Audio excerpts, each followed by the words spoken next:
Gorai, Solidarity People Before Profit. Ich habe den Brid Schmidt. Oh, good.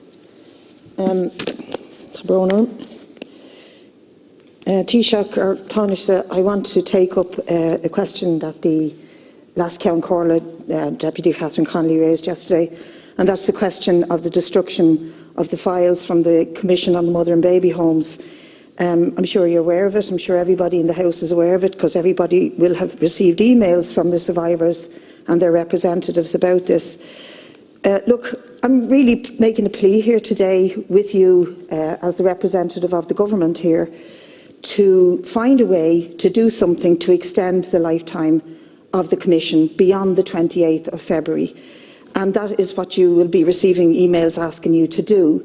And the reason for it is that the survivors and their representatives believe, and I think a lot of legal advice is to this effect, that if the Commission closes down on the 28th of February, there's no prospect that they will be able to go after the destructed files, the 550 oral testimonies that we are told have been destroyed. Now, I note since yesterday's challenge by Catherine Connolly that Minister O'Gorman is saying that he's going to make further inquiries as to if the files can be retrieved, if they've been absolutely destroyed, or if they can be retrieved in some way or another.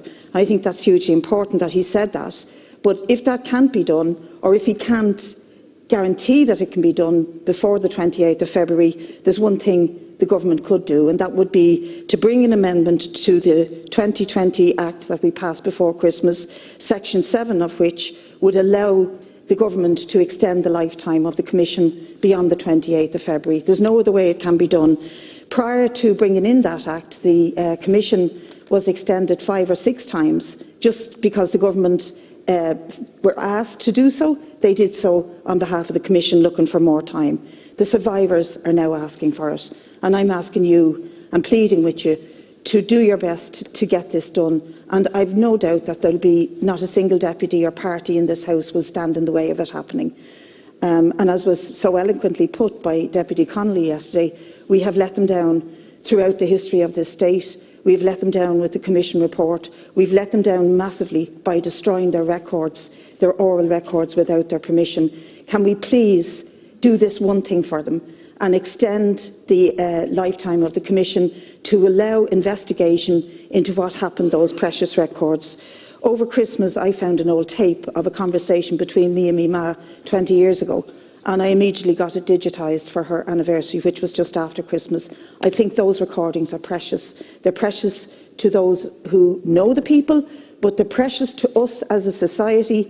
What went on in the mother and baby homes, and the disparity between what was recorded and what was transcribed, that many witnesses, like Noel Brown, have said doesn't represent her testimony. We need to get those recordings back. If we can't do it before the 28th, can the government please amend the Act? Thank you, Deputy. Taoiseach. Thanks very much, Deputy. We'll certainly try to do the right thing here by the survivors involved, taking into account all of the different issues at play. And I think the Commission did a good job. They did what they were asked to do in many ways, spent 5 years examining all the documentary evidence, spoke to lots of people who lived in or spent time in mother and baby institutions, who worked there, and did their best to come up with a report to a legal standard as to what could be proven and what could not, and what was said and what was not. I don't want anything that I say to be seen in any way as a criticism of the people who did that report, because I think they did a good job within the confines of the Commission of Investigation Act. But I do think there are some big flaws. One big flaw is the fact that when the Commission reports, it reports, and it's almost left then to the government to explain the report, even though it was not our report. And I think that's a flaw. And I watched a documentary on the institutional abuse that occurred in industrial schools recently that was on TV. People may have seen it. And one of the differences that time was Judge Ryan and the people who did that report were able to go out and explain it and answer questions. And that's kind of fallen to the government on this occasion, even though it's not our report. And I think that's a flaw. And I think a second flaw is that many of the survivors didn't get the opportunity to tell their story in public the way they wanted to. A lot of survivors want to remain private. That's their choice. But there are others who, I believe, would have liked to have had a public forum where their story could be heard, could be recorded, a truth-telling exercise. And unfortunately, that's not how it was set up, and maybe it's still possible to do that. Minister Zappone and I had started some work on that under the period of the last government. In relation to the call for the timeframe to be extended, Minister Gorman is aware of the specific concerns on the audio recordings made by the Confidential Committee as an aid to its work. The module was created to facilitate people to provide accounts of their deeply personal experiences in complete confidence and as informally as possible in the circumstances, with the view to providing a report of a general nature. The Minister is liaising closely with the Commission of Investigation and the Data Protection Commissioner to ensure these matters can be appropriately addressed by the Commission.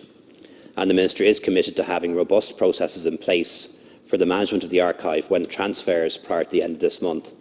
He is open to exploring all avenues that would best serve the interests of survivors. However, at this point, it's his view that the additional time wouldn't assist in any way. Deputy Brid Smith.